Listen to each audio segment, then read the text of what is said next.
In this presentation, you will be learning about the disruption in the iOS. The first iOS came out in 2007 on the newest iPhone. Now, this iPhone wasn't even able to copy and paste, and it had very few things such as Safari, voicemail, maps, and you're able to use iTunes. This phone was just like a basic phone. You could text off it, you can make phone calls, you're able to have a voicemail, and you're able to take pictures. However, you couldn't do things that now seem to be unmanageable.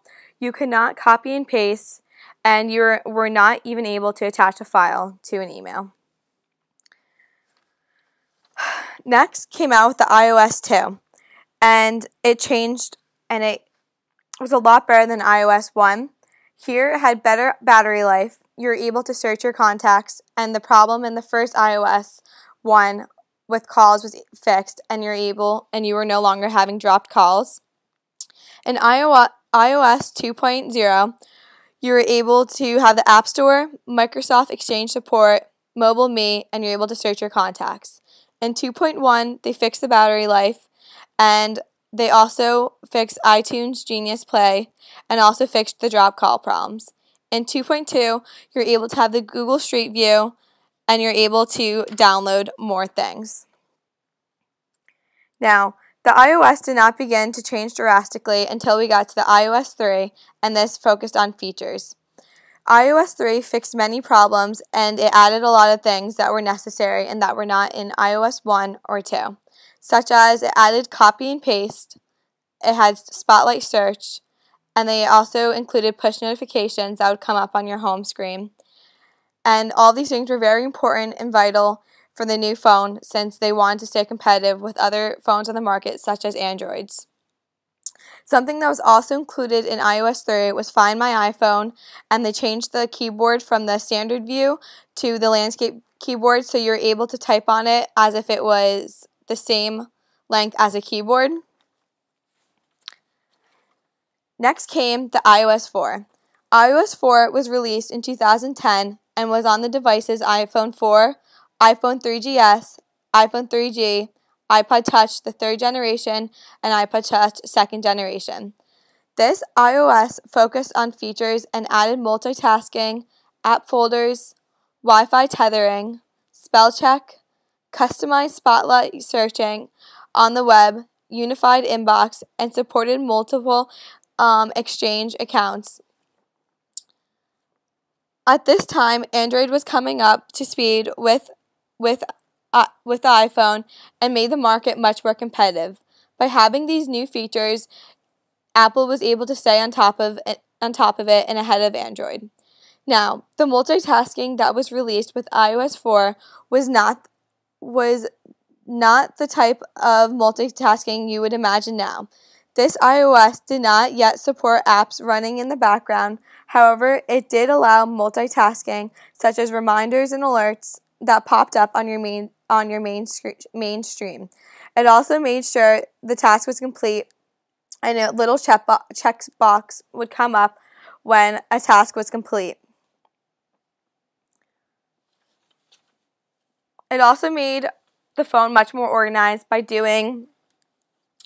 adding folders in the iOS 4, so you're able to add things that were alike, such as games or editing apps or things of that nature, into the same folder, so you wouldn't have a bunch of pages full of folders. Something also that was important was AirPlay and AirPrint. You could print a document to a nearby printer, and then also in iOS 4 came the personal hotspot, and the personal hotspot became very easy for people because you can make a hotspot, you can share it with people, and you're able to get a lot more Wi-Fi when you're out. The next iOS was iOS 5, and this one was a big one because Siri came out. This seemed to be a favorite because everyone loved Siri. They liked the idea that they can just press down the button, a voice would pop up, they would do a lot of your searches for you, and also people like to play around with Siri and ask Siri to call them a name, and then every single time Siri popped up, they'd be like, hey, and then would say your name. So a lot of people really liked Siri. Another thing that was big in iOS 5 was the notification center. if you pulled down from the top of your phone, there would be notifications that had a lot of your recent text messages, emails, and it was all condensed into like a very small area. And something which I also think was big and bigger than Siri was iMessage. iMessage was able to send messages to every single iOS device, so iPods, iTouches, things of that nature. And also, iMessage was only on the internet, so if you're connected to internet, it would automatically send iMessage to other iOS devices. And also something that was big about iOS 5 was people began to think it was PC free, that it was PC free, and they thought this because they virtually thought everything you can do on your computer, you can do on your iPhone. So that was pretty big for iOS 5. And also was the iCloud, because this was the first time you could save something on your phone or your device and you wouldn't have to save it onto your computer. Next was iOS 6, and this was released in fall of 2012 with the iPhone 5. It included features such as homegrown maps and turn-by-turn navigation, and it also enhanced Siri, Mail, and Passbox. It also made changes in FaceTime calling, and you're able to call someone via FaceTime over 3G network, because before you could only do it through Wi-Fi. This iOS update really turned heads when Apple took off the Google Maps, because when iOS 1 through 5 came out, every single time with the update, you would have the Google's Maps. But when you update to iOS 6, you then had iPhone's version of Maps, and they just made this app. And the app wasn't as good as Google Maps because it was a new app, so like they didn't have all the streets in it, it didn't have a lot of landmarks in it, and it had a lot of things wrong. So it really annoyed a lot of people. But also, which was really great with this enhancement of iOS 6, was Passbook, and this was really good because it was almost like people didn't have to carry around their wallet anymore. They could keep all of their tickets in Passbook, they can keep their flights in there, and they could also start to keep credit cards in there, which was pretty big. Also, something in iOS 6 was the photo streaming, and it integrated Facebook a lot more, which made a lot of people happy. Moving on to iOS 7. iOS 7 came out with the iPhone 5S and iPhone 5C. iPhone 5C was like the newest model at the time, where it changed the look of the iPhone, made it curved in the back, and was also many different colors. And what I liked about iOS 7 was it came out with a control center, and it was one of the biggest changes because when you swiped up from the bottom of your screen, a translucent overlay popped up, and it offered for you, you can click on or off on your Wi-Fi, airplane mode, Bluetooth, do not disturb, rotation lock, and an option to slide for volume and brightness. And you can lower the dimness or make your volume higher or lower. And also within the control center is a shortcut for the flashlight, calculator, camera, and music controls, and also had AirPlay and AirDrop at the bottom.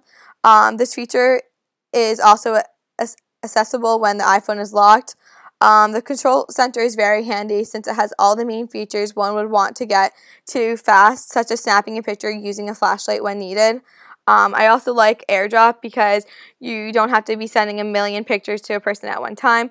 If they're within reach, you can AirDrop it to them, and it's a lot faster, and you're able to share photos, videos, and other files quickly with people around you. Also in iOS 7, which a lot of people liked, was the Touch ID. You're able to take your thumb, place it on the home key, and they was able to like recognize your thumbprint, which a lot of people liked because then you didn't have to be typing in the code every single time, and it was very fast and to just like put your thumb down, scan it, and then you're into your phone. After iOS 6 came iOS 8, and iOS 8 basically perfected all the issues that were on the other iOSs. It helped with the iCloud Drive, it improved on it, and also had add widgets and continuity. And with iOS 8, I think a lot of people realized that it just showed how much the iPhone was disrupted, and just from how iOS 1 to iOS 8, how much it changed, and how you're able to do all these things now, such as AirDrop, the iCloud, FaceTiming, which wasn't even you know, you're able to do in iOS 1, which is pretty incredible and crazy to think about, that in iOS 1 you couldn't even copy and paste, and the copy and paste feature didn't even come out until iOS 3. Thank you.